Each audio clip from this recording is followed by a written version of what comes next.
Olha, vamos ser bem diretos. Perder um prazo processual é com certeza o maior pesadelo de quem advoga e o erro que mais elimina a gente em concurso. Seja no dia a dia do escritório ou na hora da prova, dominar a contagem de prazos do Código de Processo Civil não é um detalhe, é uma questão de sobrevivência. E é exatamente isso que a gente vai fazer agora, destrinchar cada regra passo a passo para blindar de vez a sua prática contra esse erro que pode custar caro. Se este vídeo te ajudar, considere se inscrever e deixar o seu like. E para otimizar ainda mais sua memorização, preparei flashcards completos de diversas matérias de direito. Link aqui no comentário fixado e na descrição do vídeo. Bons estudos! A pergunta que vale ouro é essa: como ter segurança total na hora de contar um prazo?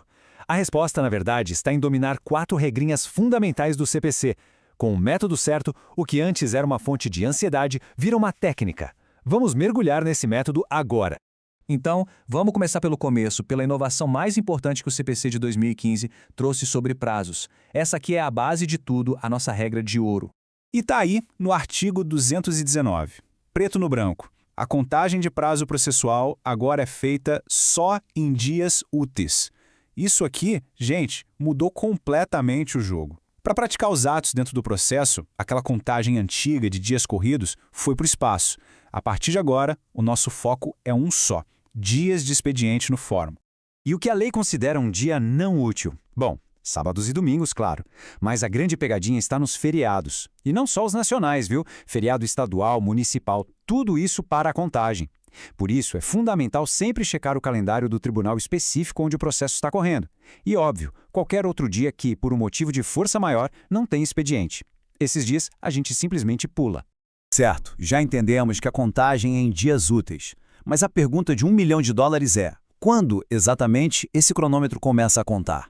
O CPC, felizmente, não deixa margem para dúvida. Esse aqui é um mantra. É a regra que precisa estar na ponta da língua, direto do artigo 224 do CPC. O princípio é super simples, mas é a chave de tudo. O dia em que sai a intimação, o dia do começo, fica de fora da conta.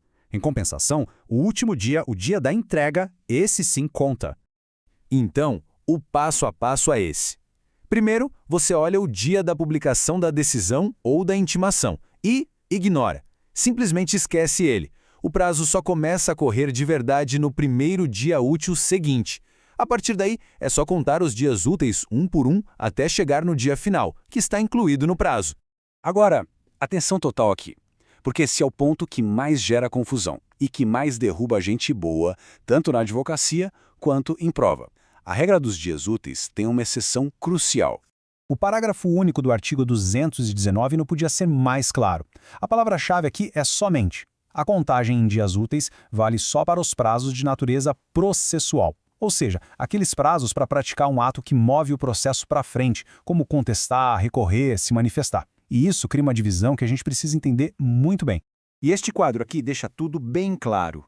De um lado, prazo processual, para contestar, para recorrer, a contagem é em dias úteis. Do outro lado, prazo de direito material, prescrição, decadência, que significam a perda do direito em si. Esses continuam sendo contados em dias corridos, sem pausa para fim de semana ou feriado. Confundir esses dois pode ser desastroso. Teoria na cabeça, agora vamos para a prática, porque é na aplicação que a gente realmente fixa o conhecimento. Vamos analisar um cenário super comum no dia a dia. Imagina a seguinte situação. Uma decisão foi publicada no Diário de Justiça numa segunda-feira, dia 4, dando um prazo de 15 dias para a parte se manifestar. A pergunta é: quando esse prazo vence? Vamos seguir a linha do tempo. Dia 4, segunda, é o dia da publicação. Pela regra do artigo 224, a gente exclui esse dia. A contagem começa para valer no dia útil seguinte, terça, dia 5. Esse é o nosso dia 1.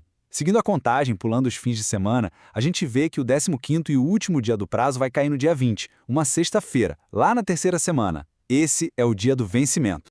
E para a gente fechar esse guia e não deixar nenhuma ponta solta, falta um último ponto que impacta todos os prazos no fim do ano, o famoso recesso forense.